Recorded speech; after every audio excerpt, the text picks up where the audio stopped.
The 1986 family reunion in Pensacola Beach, and it was sponsored by Ricardo Johnson and Isaac Holt, and they came up with the idea of a family tree. And it was a manual thing at the time that created a lot of interest in myself. And from that point on, I began to research pretty intensely the family history. And the more I researched, the more excited I got. They had a genealogical library where you, at that time, you could order microfilm from Salt Lake City. Someone told me to start out with the 1880 census. I was most likely to find my ancestors. And I remember the day that I found Jerry and Emma and their children. And I created a big fuss at the time because I was so excited. You know, I had this document from 1880 and I saw the name of my grandfather, Bishop Montgomery, and some of the other children. That's one of the earliest records that I've been able to find. The earliest record I found was a voter registration document at the Alabama State Archives in History.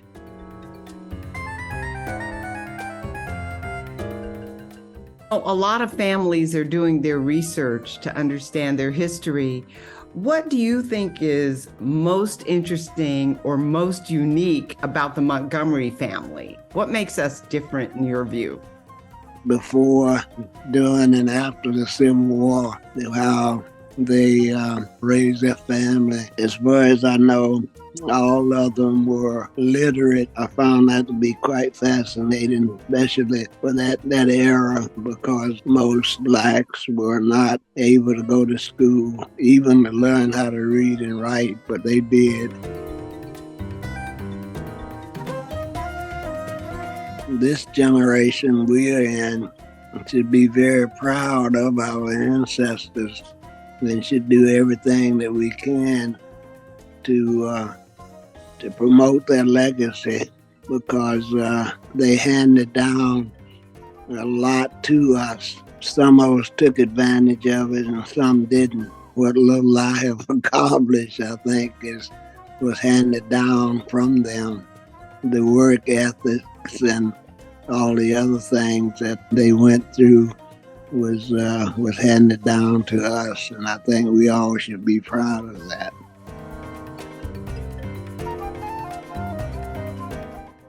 First is my mother. She's a very independent person, and she worked hard, and she taught us a lot of values that really brought us through life, you know. She was the daughter of Bishop Montgomery and Mary Patton, wasn't she? She was the second oldest child of Bishop and Mary Patton Montgomery. And she attended Snow Hill Institute and taught for 50 years. Yes, she graduated from Snow Hill in 1922, and she taught the different one-room schoolhouses. And then during the summer, she would go to Alabama State and take courses until she graduated, and then she went back and got her master's from Alabama State. You also had a very special relationship with my grandfather, Lee Bonner Stallworth, better known as Yank.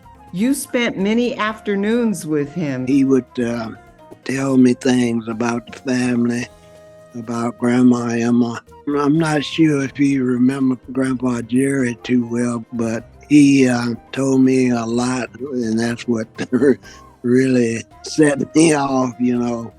He was always a very quiet man, so I was surprised when he talked to you so much, because I don't think he talked to any of the rest of us that much. I grew up in Colorado, and many of the kids in our family have not spent much time in Alabama. What do you think we missed?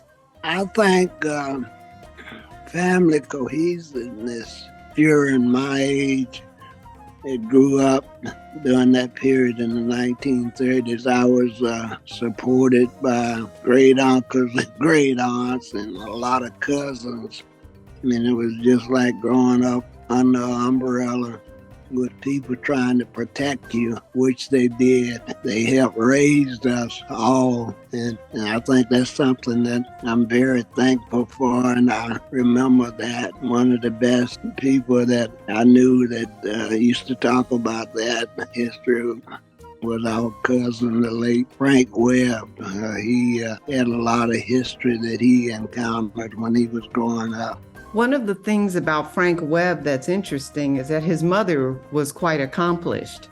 His father was a minister, but his mother attended, I believe, Tuskegee, and then went on to get a master's degree at some point from Butler. She followed in the footsteps of many of our relatives in that she taught on the Pine Ridge Indian Reservation. Yes, I believe so, yes. So she was quite an accomplished person, as was Frank, who had a master's degree in social work and led that program at the VA in Dayton, Ohio, if I'm not mistaken, after having had quite a successful military career. And Frank was a type person. He was loved by everybody he met.